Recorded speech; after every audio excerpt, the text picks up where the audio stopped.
Look at that gorgeous peony. Yeah, look at that gorgeous peony. Do not look at the general mess and degenerate nature of the space next to it.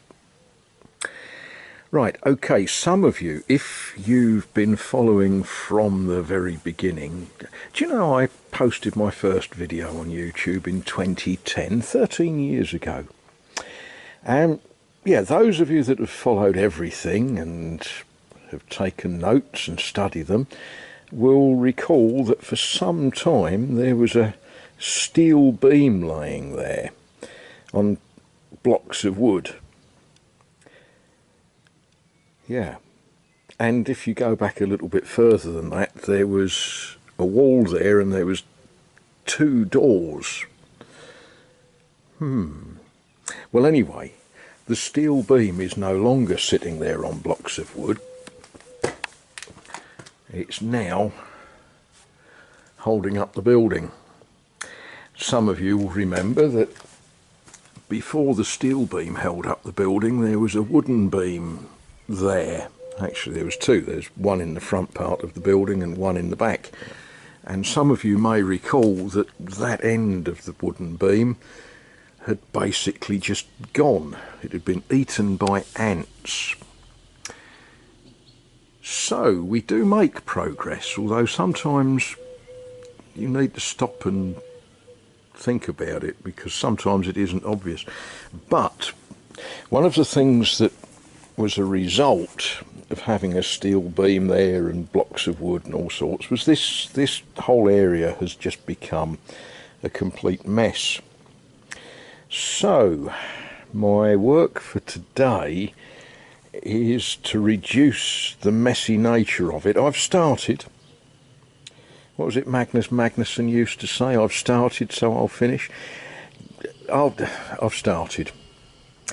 Right, this great big chunk of stone had been laying there, and I thought, it's only a chunk of stone. Yeah, it's a shade too heavy for a chap like me to pick up, but we're going to shift it. I haven't worked out where I'm going to shift it to yet, and some of you might say that's an interesting looking stone. It is. Where did it come from? All I can tell you is when I first arrived here, that chunk of stone was laying there. It did not come out of this building. I suspect that in the 1920s, when this building was lived in by some Italian masons, that's the folk memory of this house. It had been lived in by some Italian masons. There is some evidence of that, but you know, whatever. I think that that came out of a job that they were repairing.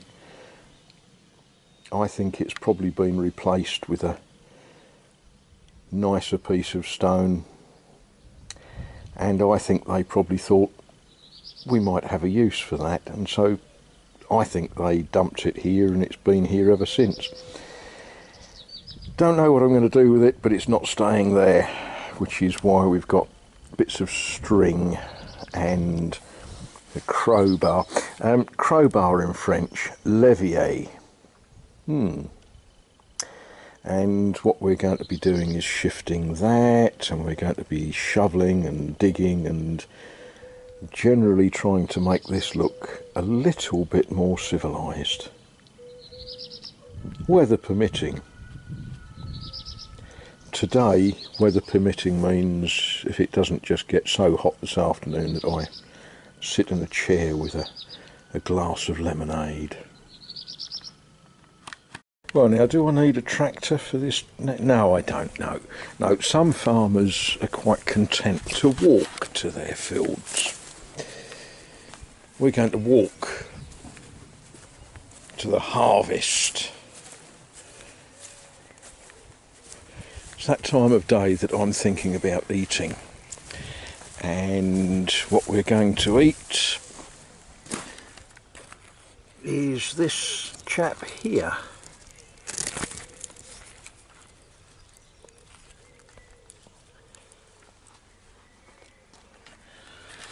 Now, I could have let it grow a lot more, but with other fruit already on the plant and others on the other plants, I think eating that one tonight is a good idea. Well, good afternoon to you. Good afternoon. Tuesday, 6th of June. 6th of June. I probably should be talking about going up the beach in Normandy on the 6th of June, shouldn't I? But I'm not going to.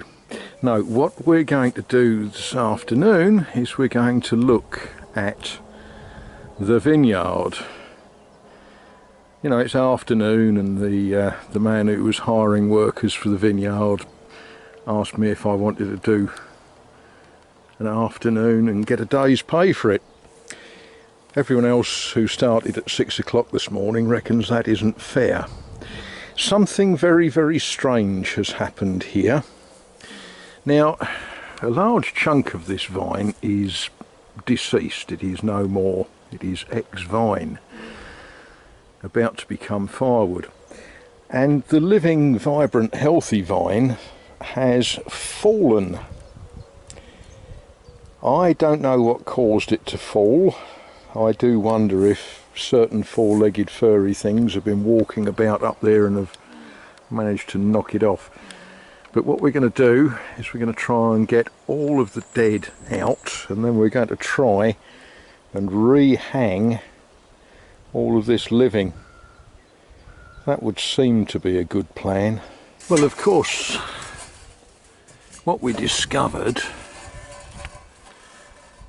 apart from this little green chap, was the wires that, well, there was a peg in the wall there that had rusted, and it had wires that went along the wall, and several of them had actually simply given up. So there's one fastening in the wall which is good and secure, but one came out of that hole there that wasn't secure. Yeah, I think I'm going to remove the last little bit that's hanging up, and then we'll have a re-evaluate. Might involve tea drinking. Well, this is the problem and the cause for the collapse. Old, rusty wire. Now, in fairness, I haven't replaced it, so it's been up, to my knowledge, 5 years, and looking at the way it was done, I think probably more like 50. And over tea I was thinking about this. Last year there was a lot of grapes on this vine. They were all tiny. They didn't amount to anything worth trying to do anything with. This year we haven't had the rain.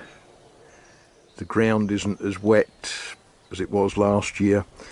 I think not having 15 feet of vine hanging on the rest of the vine is not actually going to be a major problem, and by cutting it off it will allow me to do something with the render on this wall.